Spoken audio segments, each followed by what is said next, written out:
다 같이 이와 같이 나중된 자로서 먼저 되고 먼저 된 자로서 나중되리라. 아멘. 네. 1절부터 읽지 않았던 이유는 지난주에 잠깐 서머리 비슷하게 같이 비교해 가지고 제가 설명을 드렸기 때문에 1절부터 얘기한 것이 아닙니다. 그러나 오늘 말씀의 내용을 전체를 파악하기 위해서 1절부터 봐야 되겠죠. 1절부터 한번 1절로 돌아가서, 자, 여기에 보면 천국은 마치 품꾼을 얻은 포도원에 들여보내려 이른 아침에 나간 집주인과 같으니, 이렇게 나왔습니다. 자, 여러분, 여기서 천국이라는 단어에 굉장히 주안점을 두셔야 됩니다. 천국, 이거는 다른 말로 해서 하나님의 나라죠. 그렇죠? 하나님의 나라를 많은 사람들이 어떻게 상상하고 생각하고 있느냐. 여러분, 천국 가보셨습니까? 안 가봤어요. 성경에서 들었단 말이에요. 마음으로 느껴요. 그런데 마음으로 느끼고 그 다음에 성경에서 봤기 때문에 그거를 근거로 해서 여러분 저마다 머릿속에 상상하게 되어 있습니다. 그 상상의 내용을 보면요, 두 가지 중요한 부분이 있는데, 첫째, 정치적으로 상상합니다. 어느 쪽으로?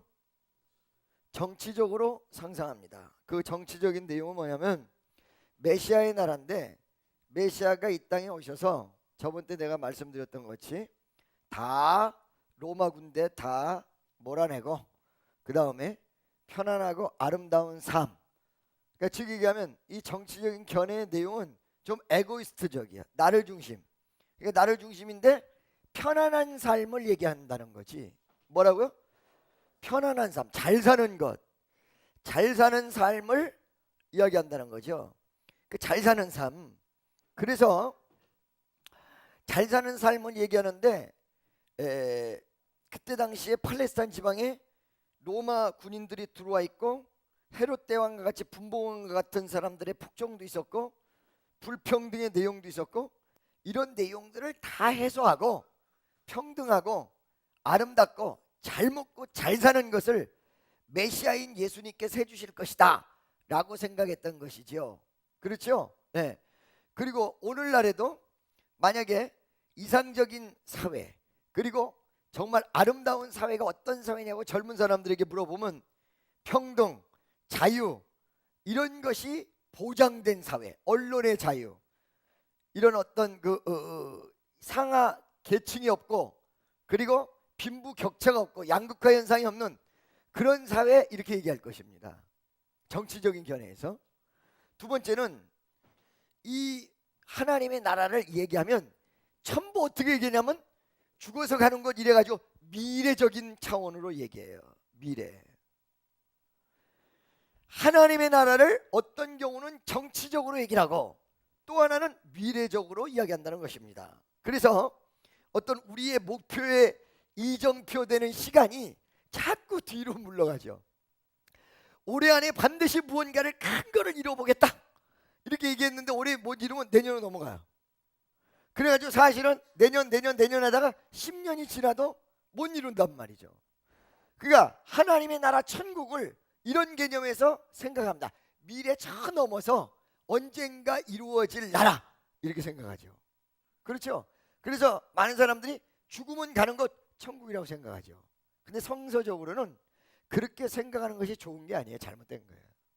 왜 그런지 아세요?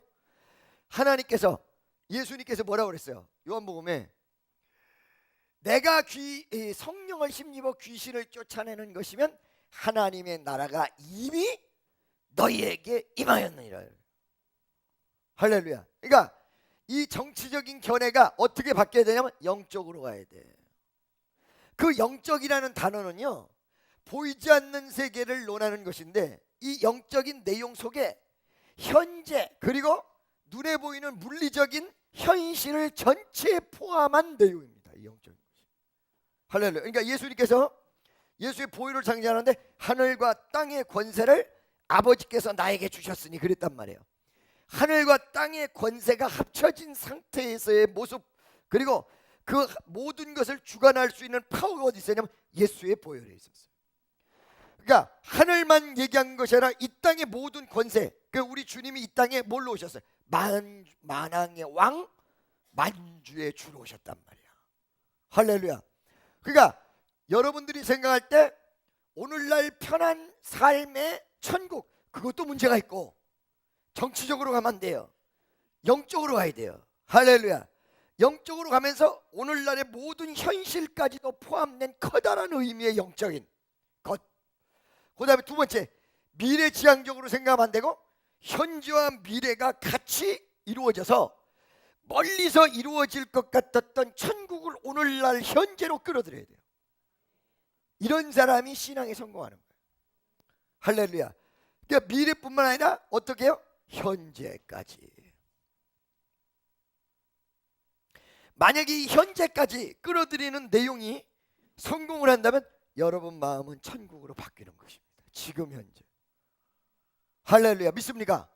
그래서 이런 개념 속에서 천국, 정치적인 것이 아니라 영적인 것이, 그 영적인 것은 현재, 미래, 이 현실까지도 다 포함되어 있는 것이다. 왜? 영적인 게 눈에 보이는 현실을 지배하기 때문에. 내가 영적으로 충만한 은혜를 받으면 슬픔, 고통이라는 이 현실과 한계 지점을 벗어나 버려요. 옛날 사업 실패해서 죽겠는데 은혜가 역사를 하니까 막 기쁨이 넘치고 감사가 넘치고 소망이 넘치고, 영적인 게 현실, 현재, 물리적이고 육적인 걸 지배해 버린다. 믿습니까? 대단한 능력이에요. 이게 다 지배해 버려. 할렐루야. 기도하면 영적인 거 아니에요. 기도하는데 아무것도 아닌 것 같은데 병이 싹 달아난다. 이 놀라운 역사란 말이지. 할렐루야. 그 다음에 미래 어느 시점에 막연하게 이루어질 천국이 아니라 현재, 지금 이루어질 수 있는, 지금부터 이루어지는 현재로부터 시작해서 미래까지, 이런 천국을 얘기하는 거예요. 할렐루야. 믿습니까? 천국은 마치 품꾼을 얻어 포도원에 들여보내려는 이른 아침에, 자 여러분 잘 들으세요.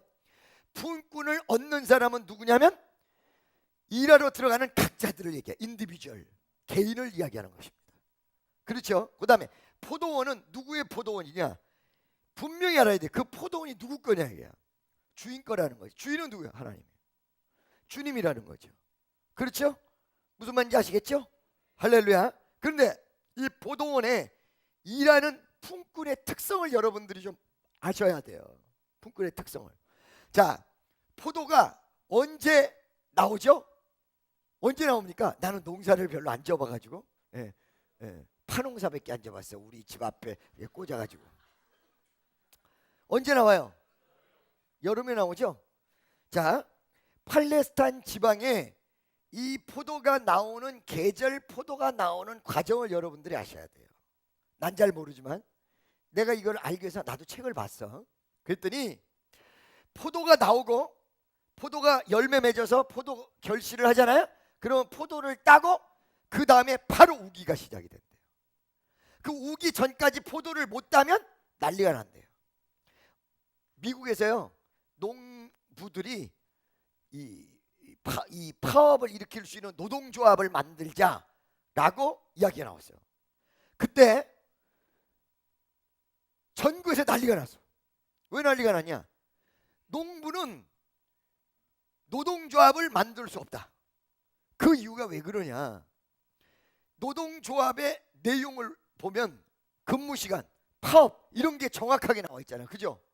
자, 나무에 포도가 열매 맺기 시작할 때 농약도 주고, 그 다음에 거름도 주고, 그 다음에 병충해도 막아주고, 이런 모든 내용들을 일반적으로 쭉 하다가 언제 가장 바빠지냐면 포도를 딸 시기, 그 시간을 넘어버리면 우기가 와서 포도 농사는 박살이 나고, 그 시간 안에 모든 걸 다 이루어야 되기 때문에, 그리고 그 전에 딸 수도 없어. 왜 그러면 익지 않은 포도를 따야 되기 때문에 문제가 돼요.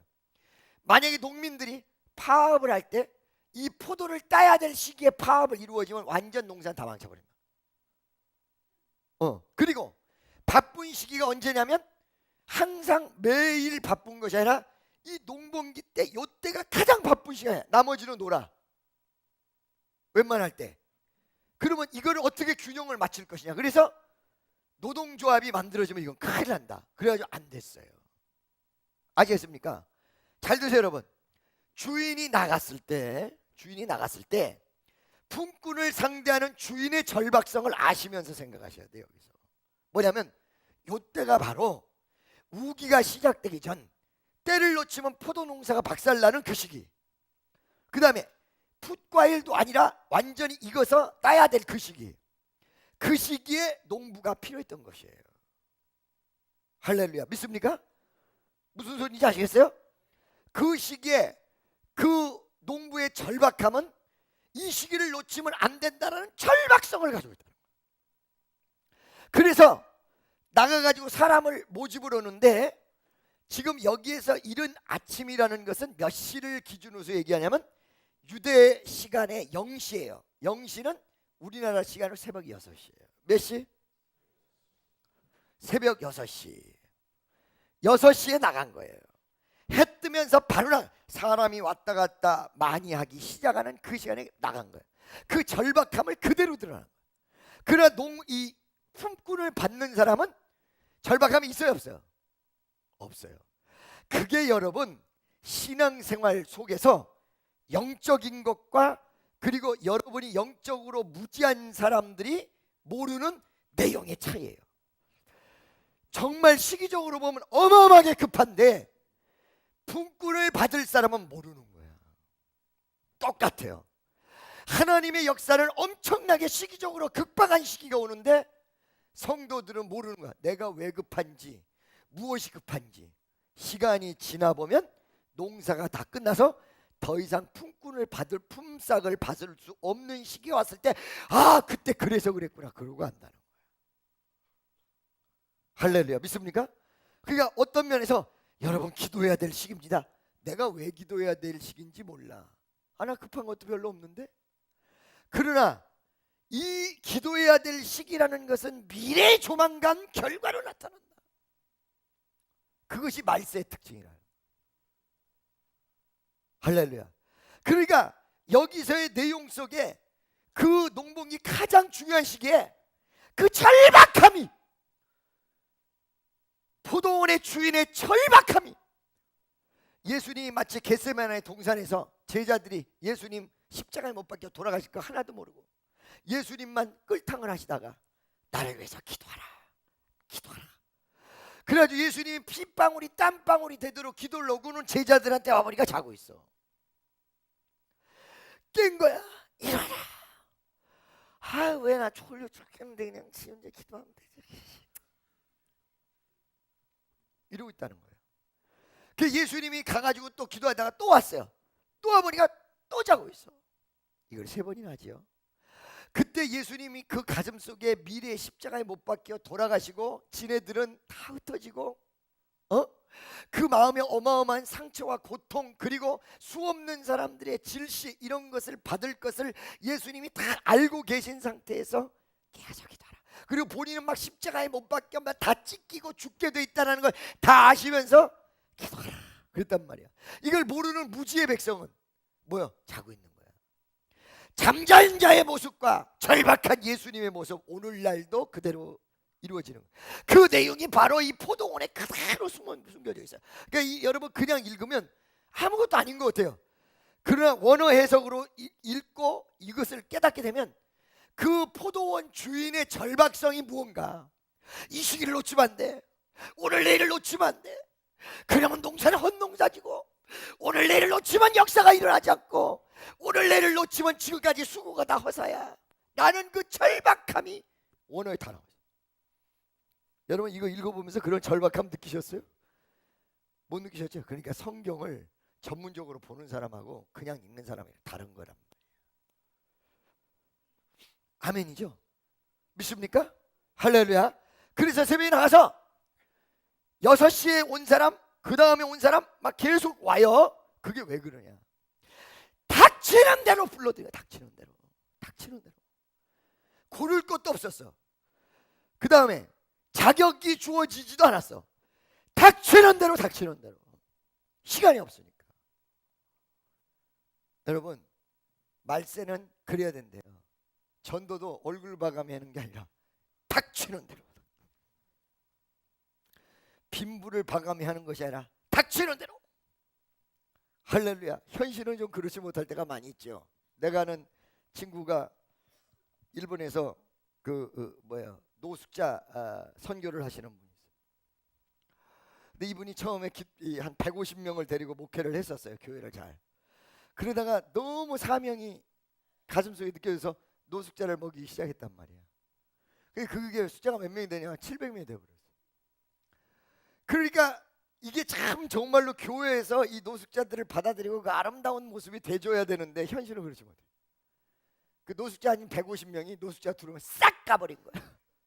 그러니까 노숙자를 먹여야 될 교회가 노숙자가 된 거야.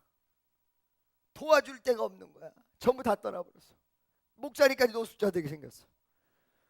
그 하나님께서 한국에서 도와가지고, 그 황 목사님이야, 유명한 분이 한국에서 다 도와가지고 지금도 한 800명을 한국에서 도와서 일본 노숙자를 먹이고 있어요. 세계에서 가장 잘 사는 나라인데 복음의 1등 나라가 뭐요? 가장 잘 사는 거 소용없더라고. 복음의 1등 나라가 가난한 가장 부자 나라 노숙자들을 다 먹여 살려 지금. 아멘. LA 가도 여러분 LA에 그 파악이 여러 군데 있거든요. 거기 노숙자들 먹이는 거 우리 교인들 옛날에 LA 가가지고 전부 다 먹였잖아요. 한국 사람들이 다예요. 백인, 멕시칸, 한국 거지들도 있어요. 그 거지가 한국에서는 못하고 미국 가서 거지하고. 사실 어떤 의미에서 그 주인의 그 절박성은 오늘날의 교회와 그리고 예수 그리스도의 마인드인데, 그 예수 그리스도의 마인드는 예수 그리스도를 가슴에 품는 모든 사람의 마인드일 거예요. 말씀을 알고 느끼고 깨달은 사람의 마인드.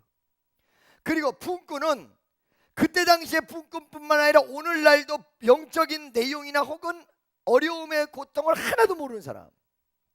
여러분 전에 말씀드렸죠. 제 이북이 호시탐탐 저 난리를 치는데 요번에는 조금 장난이 아니에요.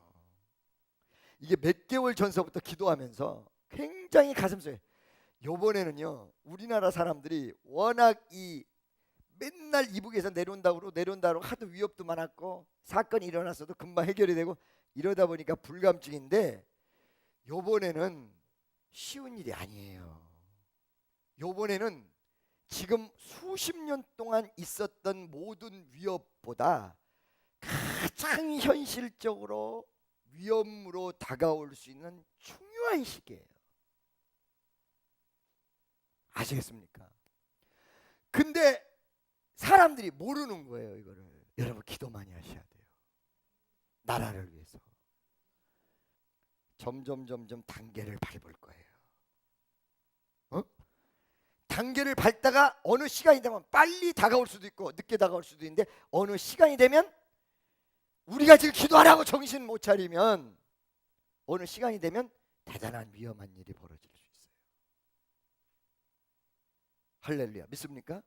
그러니까 그 내용하고 똑같다는 거죠. 할렐루야. 자 여러분, 오늘 지금 얘기를 들었습니다. 지금 방금 전에 천국에 대한 이야기, 그 다음에 포도원에 대한 이야기, 그리고 아침부터 불러드린 이 절박성을 그대로 얘기했습니다. 품꾼은 누군지도 이해가 가시죠? 가야 안 가요? 가시죠. 2절로 넘어갑시다. 다 같이 시작. 할렐루야. 이 품꾼들에게는 일하기 전에 무엇이 주어졌냐면 약속이 주어졌다는 것입니다. 하루에 얼마? 한 데나리온. 이거는요 많지도 않고 아주 적지도 않고 하루 일당에, 그때 당시는 8시간 근무가 아니라 12시간 근무인데 6시부터 저녁 6시간이니까 12시간이란 말이야. 이 12시간 근무를 하는 데 있어서 가장 적당하고 가장 합리적인 액수가 1데나리온입니다. 아시겠습니까? 이걸 어떻게 했어요? 이 1데나리온, 아주 그 사람에게 적당한 내용의 역사를 약속했다. 약속. 우리의 신앙은 어떻게 이루어지는 것이냐? 먼저 어떤 일을 본격적으로 하기 전에 약속이 주어지는 게 기독교의 신앙이에요. 뭐가 주어지는 거? 약속이 주어지는 거. 할렐루야. 예수 믿으면 나중에 어때요? 천국 간다. 이 약속이에요. 할렐루야. 믿습니까? 기도하면 하나님이 들으신다라는 게 약속이에요. 구하라 주실 것이요, 찾아라 찾아질 것이요, 문을 두드려 열릴 것이다. 그래서 기독교의 모든 지침, 스타트의 지침은 바로 성경 속에서 약속이에요. 옛날 약속은 뭐예요? 구약이에요. 그리고 그 구약이 이루어지면서 새로운 약속 뭐예요? 신약이에요. 구약에 있었던 어마어마한 약속이 신약에서 예수의 탄생으로 이루어졌습니다. 응? 메시아가 오신다, 메시아가 오신다, 메시아가 오신다 했던 그 구약의 약속이 신약의 마태복음 1장 1절에 아브라함과 다윗의 자손 예수 그리스도의 세계라. 예수 그리스도의 세계라는 그 내용은 뭐냐면 예수님의 족보 얘기다, 이 얘기예요. 예수님이 탄생했다, 이걸 얘기하는 거야. 예수님의 역사성을 얘기하는 거야. 아브라함서부터 쫙 내려와 가지고 마리아에게까지, 요셉에게까지 와서 예수가 탄생했다는 예수님의 족보 얘기, 예수님을 통한 구속사의 내용이 쫙 나와. 할렐루야. 여러분을 구원시킨 내용이, 여러분 예수 믿은 내용이, 어떤 분들은 여기 올 때 옆에 있는 사람이 야 가자 그러니까 알았어, 아유, 1시간이면 되지. 왔다가 가면서 야 1시간 넘더라, 야 뭘 설교를 이렇게 길게 하냐, 나 졸려서 혼났다. 야 할렐루야. 졸려서 혼났다라는 말 하니까 자는 분이 눈을 번쩍 뜨시네. 감사합니다. 할렐루야. 네. 보세요. 그러니까 우리에게 하나님께서 전부 약속을 하고 계셔. 그렇죠? 그러니까 여러분은 행복한 사람이야. 일도 하기 전에 품꾼이 딱 정해져 있어. 그리고 그걸 약속을 하죠. 너 일만 하면 이렇게 준다, 딱. 너 기도하면 응답 준다, 딱. 너 예수 믿으면 구원받는다, 딱. 그냥 아주 그냥 보증수표로 거기다 하나님이 약속하시고 보증으로 뭘 주셨다고 그랬어요? 보증까지 세웠어. 성령을 보증으로 주셨다. 아멘이죠? 그러니까 성령이 나를 가슴속에 보증하는 거야. 그 약속이 이루어질까? 믿으라. 확신을 주시고 역사하시고. 할렐루야. 그러니까 오늘도 변함없이 굳세게 살아갈 수 있는 이유는 오늘 안전하고 내일도 안전하다는 건 난 믿어요. 왜? 주님이 내 마음속에서 약속을 이미 하셨단 말이지. 그 약속을 나는 확인하면서 또 기도하면서 그러고 나가는 거예요. 우리 교회가 어려운 시절에도 내가 3부 예배 때 이런 얘기했어요. 우리 교회가 어려운 시기, 풍전도가 내일 어떻게 될지 몰라. 근데 옆에서 있는 사람이 아 목사님 어떻게 해요? 그러면 내가 반드시 하는 말이 내가 이겨. 반드시 이건 해결돼. 내 말 믿으라. 반드시 해결된다. 반드시 된다. 아멘이죠? 믿습니까? 반드시 됐어. 왜? 내가 대단해서가 아니야. 아무것도 아니야. I am nothing. 왜 그래요? 그 위대한 그분이 나에게 약속하셨고 그 성령이 내 가슴 속에 말씀 가운데 이것이 확실하다는 확신과 은혜로 증거하고 계시단 말이지, 가슴 속에. 그러니까 뭐 틀림없는 거야. 막 다 죽어가는데도 사는 거야. 믿습니다. 할렐루야. 옛날 신영균 목사님 어디야 저기서 집회를 하시는데 임진강 그쪽 가서 그 이북을 위한 예배 집회를 인도를 하시는데 막 비가 억수가 쳐. 예배가 안 되는 거예요. 비가 너무 오니까. 그 기도했대잖아. 그때 설교를 피종진 목사님이 하셨는데 이제 피 목사님이 내려오시고 이제 신영균 목사님 올라가셔야 되는데 막 비가 오니까 신 목사님 뒤에서 자기 설교 시간 아직 되지도 않았는데 주여 비가 너무 많이 오고 있습니다. 비가 너무 많이 오므로 피 목사가 지금 피를 보고 있습니다. 주여 어떻게 하면 좋습니까? 근데 갑자기 확신이 확 들어오는데 비가 멈춘다. 조금 있으면 갑자기 아무 생각도 안 하는데 그러더라는 거예요. 그 옆에 있는 목사님한테 야, 비 좀 있으면 멈춘다니까? 아, 그 소리를 했더니 더 오더래 비가. 죽어도 멈출지 않을 것 같았던 빈대 현실을 바라보고, 그러니까 현실과 이상의 갭이 그렇게 나오는 거예요. 현실을 보면 안 멈출 것 같은데 마음속에서 기도를 하면 될 것 같단 말이에요. 현실을 보면 안 될 것 같은데 마음속엔 될 것 같단 말이야. 그러니까 이것에 대한 의심이 사람들 마음속에 드는 거예요. 그 신목사님도 마음속에 의심이 들더라는 거야. 과연 이게 멈출까? 이거 큰일 났네. 옆에 있는 사람한테까지 얘기했는데 이걸 어떻게 하면 좋지? 근데도 마음속에 확신이 들더래요. 피목사님 내려오시고 신목사님 따로 올라왔는데 올라가자마자 앞에서부터 개는데 우와, 교회 다니는 사람이 있고 진짜 신앙인이 있어. 그거의 척도를 사람들이 뭐라고 얘기하면 조금 이렇게 친절하고 그 다음에 좀 뭐라 그럴까, 사회적으로 봉사활동 많이 하고 그런 사람 보고 진짜 신앙인 이렇게 얘기해요. 아까 내가 말씀드렸죠. 천국을 정치적으로 보면 큰일 난다. 그렇죠? 어느 교회에서는 통장하고 반장하고 오면 집사 준대요. 그 잘못된 거예요. 봉사도 많이 해야 되지만 종교의 전제가 정치나 혹은 먼저 선행돼야 될 부분이 존재한다면 그건 종교가 아니야. 신을 다루는 일이 아니야. 신앙이 좋다는 건 정말로 신을 의지하고 믿느냐 안 믿느냐 그거를 통해서 그 종교의 신앙인이냐 아니냐가 평가가 되는 거예요. 다만 그 하나님을 만난 사람으로서 봉사도 많이 했을 때 더 빛이 나는 것이지 봉사를 했냐 안 했냐가 신앙이냐 아니냐의 척도가 아니란 말이야. 그 가슴 속에 진짜 믿음이 있냐 없냐. 옛날에 한경진 목사님이 11시 만납시다에 나가서 김동원 아나운서가 물었단 말이야. 한 목사님 하나님 살아계십니까? 그랬더니 예. 목사님 어떻게 하십니까? 그거 참 아나운서가 목사한테 질문도 기가 막히게 했어. 아주 센시티브하게. 어떻게 하십니까? 그랬더니 한 목사님 뭐라고 그래요? 전 압니다. 어떻게 하십니까? 느낌으로 합니다. 느낌. 그 느낌이라는 내용이 굉장히 의미해 주는 내용이 많다는 생각 드시지 않습니까? 느낌을 합니다. 그저께인가 행사를 했고 우리가. 근데 그 행사의 설교가 누구였냐면 방지일 목사님이라고 하셨어요. 그 방지일 목사님 몇 살이냐? 나이가 104살. 휠체어 타고 오셨어요. 그 행사 참여하기 위해서. 휠체어 타고 오셔서 사람들이 부축해서 올라갔어요. 올라가셨는데 올라가서는 부축을 안 받아. 딱 강대상을 잡는데 딱 잡더니 목소리가 나오는데 104살 할아버지한테서 단어 하나 안 틀리고 기차게 나와버려. 뭘 전했냐면 공통 분모, 예수가 우리를 위해서 돌아가셨고 이 복음을 가진 모든 사람들이 같은 공통 분모를 가지고 있대요. 근데 이 공통 분모가 2라면 분자도 같이 2가 돼야 1이 된다는 거지. 연합이 된다는 거지. 그래서 우리는 분자인데 이 분자가 분모를 따라갈 수가 없다는 거야. 그러면 0, 몇몇몇으로 된다는 거야. 그러면 분자와 분모가 같이 떨어질 수 있는 게 한 가지 있다. 그게 뭐냐면 예수가 우리를 위해서 희생해 주셨잖아. 그 희생을 따라갈 수 없다는 거 아니야?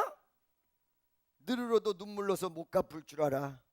이 몸밖에 드릴 것 없어 이 몸 바칩니다 라는 찬양을 본인이 하시고, 희생 위에 예수 그리스도의 희생 위에 분자에 내 몸을 바치는 희생이 역사한다면 희생분의 희생이기 때문에 일이 된다는 거예요. 그렇기 때문에 여기 계신 많은 분들이 희생을 전제로 하셔야 됩니다. 여러분 신앙의 모습을 어떻게 생각하십니까? 하나님이 먼저 여러분에게 약속을 전제하고 있습니다. 그게 성경입니다. 그 약속을 믿고 나가는 것, 그게 바로 신앙입니다. 하나님이 나를 살려주실 줄로 믿고 하나님이 나와 함께 하실 줄로 믿고. 그러니까 그 약속을 믿고 나갔던 가장 위대한 사람이 누구냐면 아브라함이야. 아들을 갖다 바쳐라 그랬단 말이야. 근데 이 명령 전에 이미 하나님이 약속했어. 너는 믿음의 조상이야. 그리고 네 아들은 이삭밖에 없어. 그 이삭을 데려가 버리면 이 사람이 믿음의 조상이 된다는 약속이 깨져. 어느 날 아들을 갖다 바치래. 하나님은 거짓말하는 분이 아니야. 이삭이 없으면 내가 믿음의 조상이 못 돼. 그리고 오직 독자 이삭밖에 없다고 했어. 그러나 오늘 바치라고 했으니까 내가 바친다. 하나님이 약속했기 때문에 바쳤어도 다시 살려줄 거야. 이걸 믿고 갔다고 그랬어요. 그게 어디 나오세요? 히브리서 11장 보세요. 자, 18절 19절 다 같이 시작.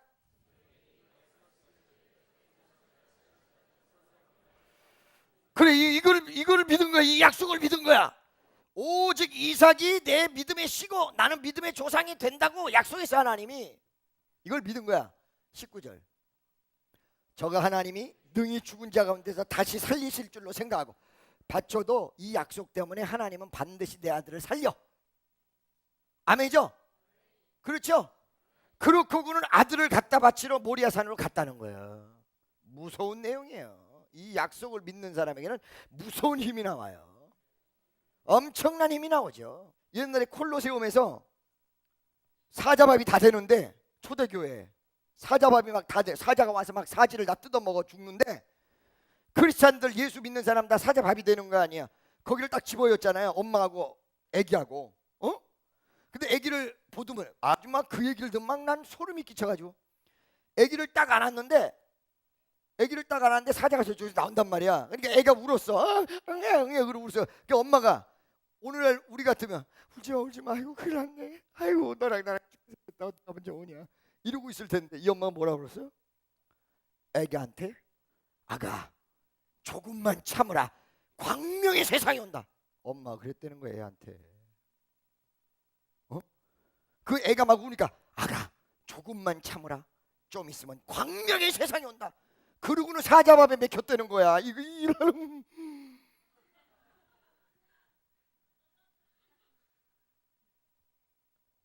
이게요 로마를 다 뒤집었어요.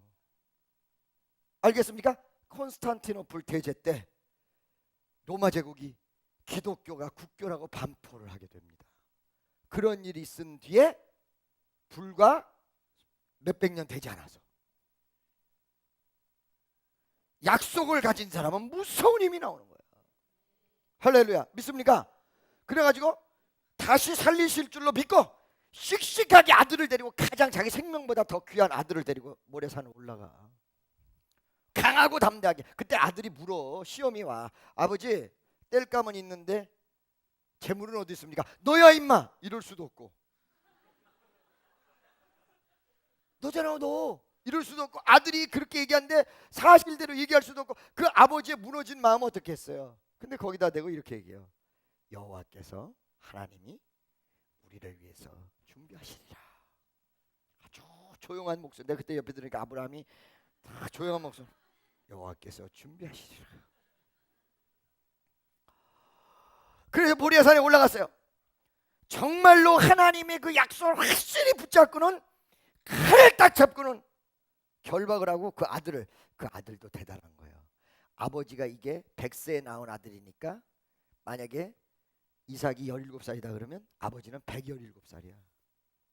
어저께 104살 할아버지를 봤더니 아브라함도 뭐 그렇게 건강하지 못했을 것 같아. 아버지 그러고 뿌리칠 수 있었단 말이지. 세상에 아버지가 아들을 죽일 수가 있어? 아브라함이 약속을 믿었다고 하지만 이삭은 뭘 믿었겠어요? 이럴 수가 있어요? 아버지가 나를? 아버지도 아니야. 이제 아버지라고 안 그러겠어? 할아버지 이럴 거야.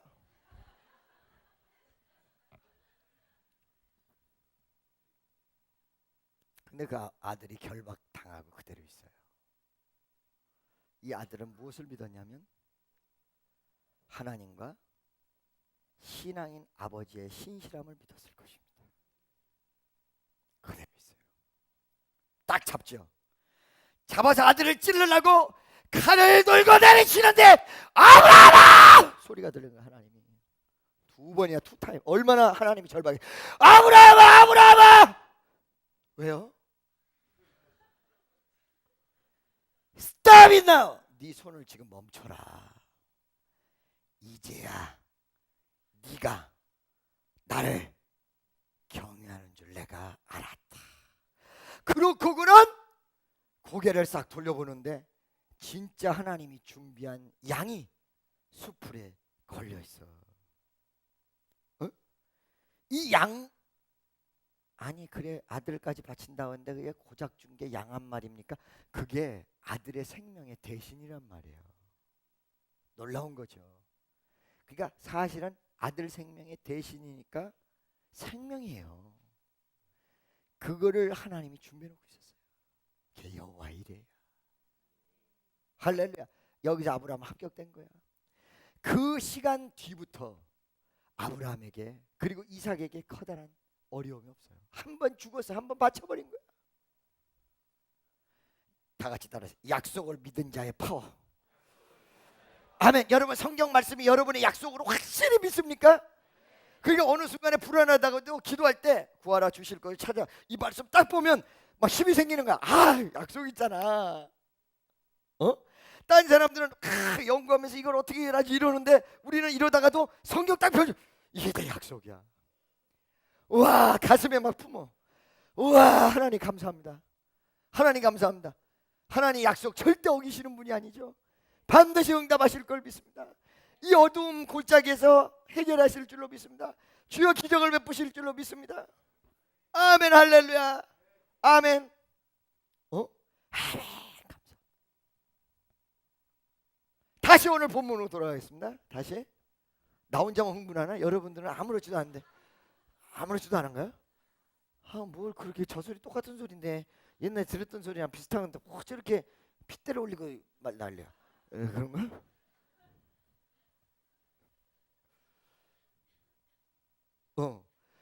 자, 보세요. 그래가지고 그 주인의 절박함으로 약속을 딱 하고는 한 다음에 포도원에 들여보내요. 그렇죠? 근데 여러분 여기서 포도원에 들어가는 것과 나중에 계산하는 게 나오는데 포도원에 들어가는 것이 별로 문제가 되지 않아요. 이게 중요한 핵심이 아니에요. 포도원에 들어간 다음에 나중에 계산하는 게 핵심이에요. 오늘 말씀에. 그러면 한번 보세요. 일꾼이 일을 하는데 나태한가? 나태한가? 혹은 시간 잘 엄수하는가? 그 다음에 일 열심히 하는가? 농땡이 치지 않는가? 아, 이런 게 일꾼들한테는 중요하잖아요. 그죠? 그러니까 미국 같은 데서는 사람을 해고할 때 해고하기 전에 그 사람 조사를 다 한대요. 그래서 CC 카메라로 노는 것도 다 찍어 놓는데, 그래가지고 해고 딱 통보를 하는데 딱 와가지고 아, 나 너 농청에 고발할 거야. 아니 왜 나를 회계해요? 왜 나를 회고하고 난리예요? 내가 얼마나 열심히 했는데. 그러면 쫙 틀어준대. 너 놀았지? 너 까불었지? 한마디 못하고 간대요. 그런데 그런 내용들이 있다는 얘기죠. 즉 얘기하면 나태할 수도 있고 일 안 할 수도 있고 엉뚱한 행동할 수도 있고, 그 다음에 처음에 아침에 들여보냈어요. 근데 일꾼들이 부족한 거야. 절박함을 가지고 또 3시에 또 3시에 또 3시에 들여보내요. 또 제 3시에 나가보니 장터에 놀고 섰는 사람들이 또 있는지라. 4절 저희에게 이르되 너희는 포도원에 들어가라. 내가 너희에게 상당하게 주리라 하니 저희가 가고. 계속 들여보내는 거야. 그렇죠? 그러니까 여러분 봐봐요. 이 내용은 일 잘하고 못하고 이런 게 내용이 문제가 아니라 뭐가 핵심이라고 그랬어요 아까? 마지막에 계산. 그게 초점이에요. 중간에 일하는 거 어떻게 했든 마지막에 계산이 초점이에요. 할렐루야. 자, 여기는 잘한 사람, 못한 사람, 나태한 사람, 열심히 있는 사람 다 있어요 없어요? 이 사람들에게 차등이 있어요 없어요? 똑같이 지급해요 안 지급해요?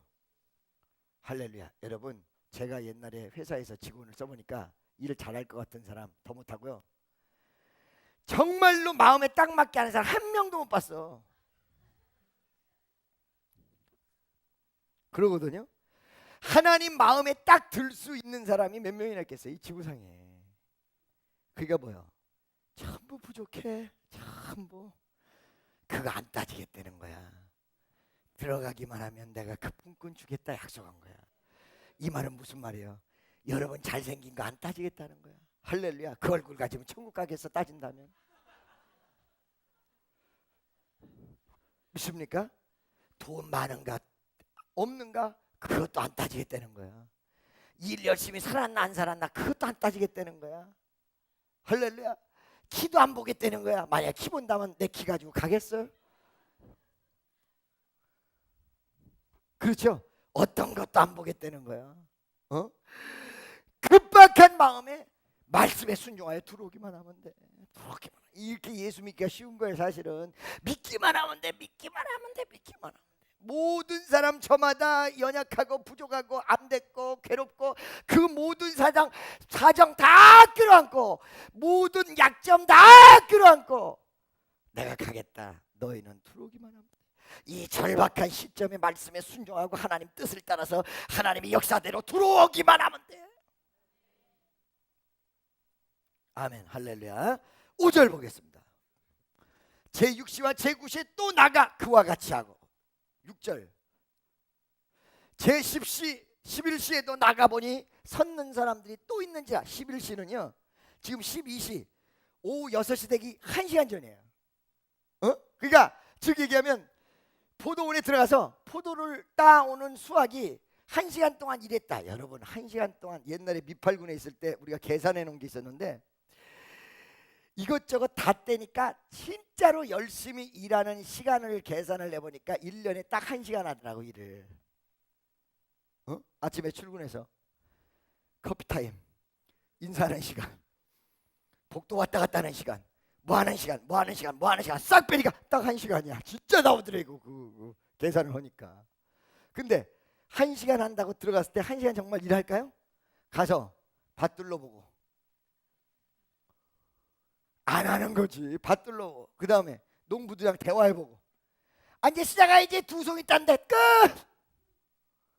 그러니까 먼저 들어간 사람이 열딱지 나겠어요 안 나겠어요? 엄청나게 난다는 얘기죠. 그죠? 자, 그 내용이 7절부터 나옵니다. 7절 보겠습니다. 다 같이 시작.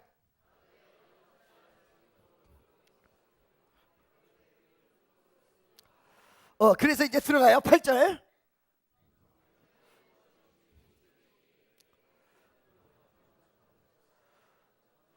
싹쓸 줄 아니. 포도 두 송 있다고 이제 싹 받는 거예요. 9절 10절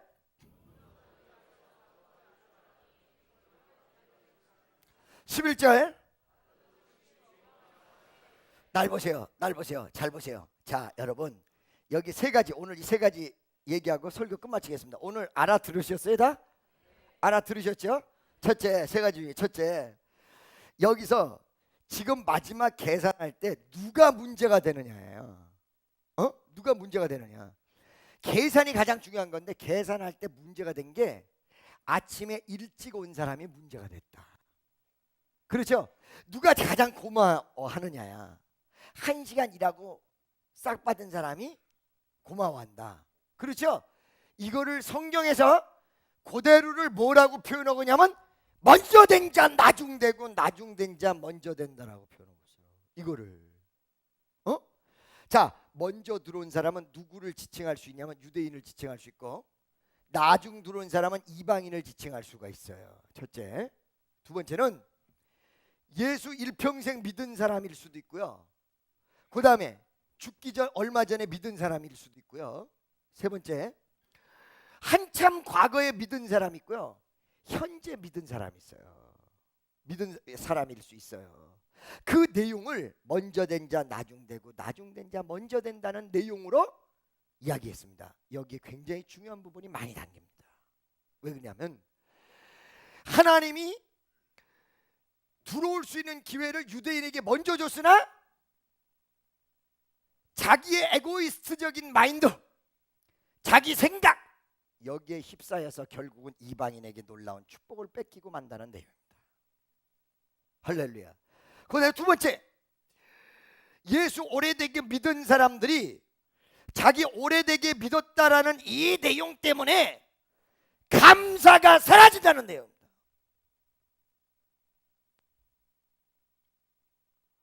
또 하나는 보세요. 또 하나는 늦게 믿었지만 신세 많이 졌던 이방인이나 보잘것없는 사람, 나를 내세울 수 없는 사람들이 더 감사하고 더 순수한 마음을 갖는다. 이 내용이에요. 이제 교회 막 나왔는데 여기는 옛날부터 예수 믿었던 사람들의 첫사랑을 회복하라는 경정의 메시지가 들어있습니다. 믿습니까? 품꾼 주는 사람이 마음대로 하는데 어째서 너희가 불평불만하느냐? 그 불평불만의 저희가 무엇이냐? 일 열심히 한 것 때문이냐? 아니다. 원래 약속을 한 데라리온이었어. 왜 저 사람에게 나랑 똑같이 주느냐야. 배 아픈 거거든.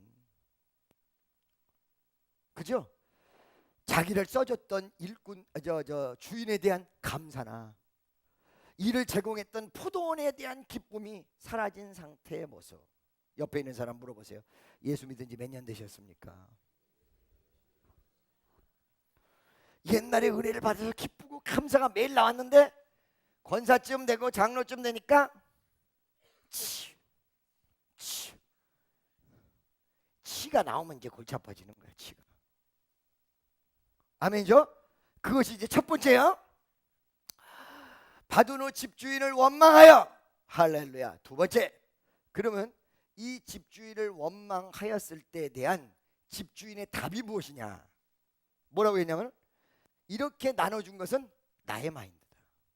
즉 얘기하면 지금 모든 구원의 역사와 그리고 모든 축복의 손이 누구에게 달렸다? 하나님에게 달렸다. 믿습니까? 하나님 마인드다. 우리 예수 믿는 사람 누구 뜻을 쫓아가는 거예요? 내 뜻을 하나님이 이루어 주기를 원하는 게 아니에요. 내가 하나님의 뜻을 받아서 그 뜻을 가지고 이루려고 나가는 거예요. 그래서 여러분 주기도문 하잖아. 하늘의 뜻이 이 땅에 이루어지다. 내 뜻이 하늘에서 이루어지다. 맞아요? 아니에요? 그러니까 여러분, 내 뜻을 자꾸 하늘에다가 이루려고 그러면 안 돼. 하늘의 뜻이 나에게. 뭐라고? 하늘의 뜻이 나에게. 옆에 있는 사람, 신앙은 내가 하고 싶은 걸 막 하는 게 아니라 하나님의 뜻을 내가 받아서 이루는 거야. 그래서 내가 하고 싶을 때만 하는 게 아니라 하기 싫어도 주의 뜻이면 해야 되는 거야. 그 원망한 내용은 하나님에 대한 감사, 주인에 대한 감사를 잊어버렸기 때문이다. 할렐루야. 세 번째는 12절 13절을 한번 읽어보시기 바랍니다. 다 같이 시작.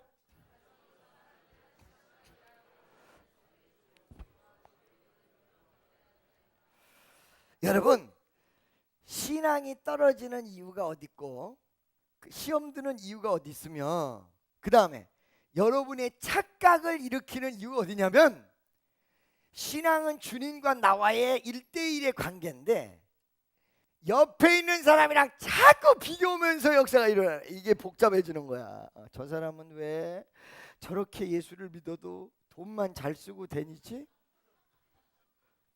저 따위로 믿어도 왜 저 사람은 내비로 두고 나한테만 하나님이 자꾸 뭐라고 하는 거지? 날 안 사랑하시나? 그죠? 그러니까 보세요. 여기 온 사람이 원망했던 이유가 1대1의 관계고 내 약속만 딱 받고 가면 되는 거야. 딴 사람은 뭐 전부터 이빨을 쑤시던 뭐를 얻는 상관없어. 쟤는 제가 이렇게 됐는데 나는 이게 문제인 거야 이게. 할렐루야. 그렇죠? 그래요 안 그래요? 그냥 자꾸 옆에 있는 사람이랑 비교를 하고 왜 제게는 저렇게 축복이 오냐고 그러고 꼭 그냥 교회에서도 라이벌이 한 사람씩 있어가지고 저 여자가 하는 건 나도 꼭 해야 되고 저 남자가 하는 거는 내가 안 하면 안 되고 뭐 이런 게 있단 말이에요. 그러니까 대부분이 하나님과 나와의 관계 속에 있어야 되는데 옆에 있는 사람, 주변에 있는 사람을 보다가 누구랑 섭섭해서 싸웠다, 뭐 어떻게 됐다, 은혜 떨어진 자의 모습, 먼저 된 자가 나중 돼버리는 모습, 여기에 있다는 거예요. 주변 때문에 주변 가지고 얘기하는 거, 이게 바로 은혜 떨어진 모습이야. 아멘이죠? 하나님 앞에서 내가 어떠냐 이거야. 그분 앞에서 직면해서, 영어로 직면하다 페이스란 말 있죠. 그 얼굴 앞에 쓴 거나 마찬가지란 말이에요. 페이스, 투 페이스 이렇게 해서 얼굴 대 얼굴이 마주대하는 거. 근데 직면하다는 말이 또 페이스야. 오늘날에도 전부 신앙이 하나님과 나와의 중심 속에서 내 모습이 어떤가 이거 생각하는 게 아니라 자꾸 옆에 이 사람 저 사람, 이 사람 저 사람, 이 사람 저 사람, 이 사람. 할렐루야. 여러분들이 가장 시험을 자초하는 게 옆으로 가는 거, 주변으로 가는 거. 왜 저 사람은, 왜 저 사람은, 왜 저 사람, 왜 저 사람은. 할렐루야. 신앙은 뭐다? 주님과 나와요. 여기서 모든 문제가 풀려나갑니다. 마지막으로 13절 보겠습니다. 주인이 그 종의 한 사람에게 대답하여. 다 같이 시작.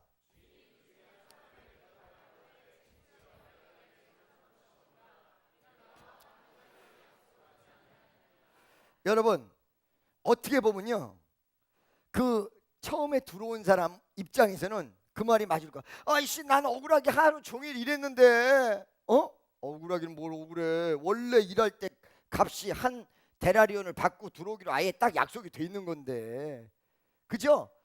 남을 보다가 보니까 억울한 것처럼 느껴진 거지, 객관성 상실이지.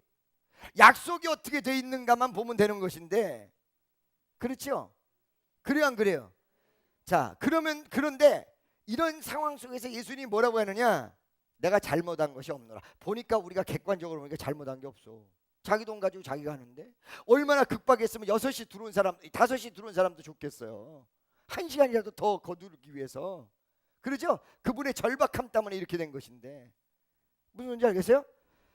여기서 굉장히 중요한 것이, 신앙은 신앙의 객관성이 있다. 신앙의 객관성이 있는데, 그 신앙의 객관성을 정확히 직시하면요, 어느 것이 옳은지 어느 것이 그른지 정확히 알아요. 믿습니까? 어디서 문제가 생겨? 주관적 가치에서 문제가 생기는 거예요. 할렐루야. 믿습니까? 그러니까 여러분들이 이 땅에서 정말로 시험 들지 않고 멋지게 살기 위해서는 신앙의 객관성, 신앙의 옳고 그름이 분명히 하셔야 돼. 그 성경 속에 딱 맞아 떨어지게 돼 있어요. 여러분 한번 보세요. 이 주인 잘못했어요? 잘못했어요, 안 했어요? 자기 돈 가지고 하는 거야. 했어요, 안 했어요? 그런데 먼저 들어간 일꾼의 입장으로 가보세요. 불평불만이 나오겠어요, 안 나오겠어요? 아무 잘못한 일도 아닌데 자기 입장, 자기 에고이스트적 입장으로 가니까 뭐요? 불평불만이 나왔단 말이지. 그렇죠? 그래요, 안 그래요? 시험 드는 경우가 이런 경우가 많아요. 그래서 신앙의 객관성, 이거를 분명히 중요하게 깨닫는 여러분 되시기를 예수의 이름으로 축원합니다.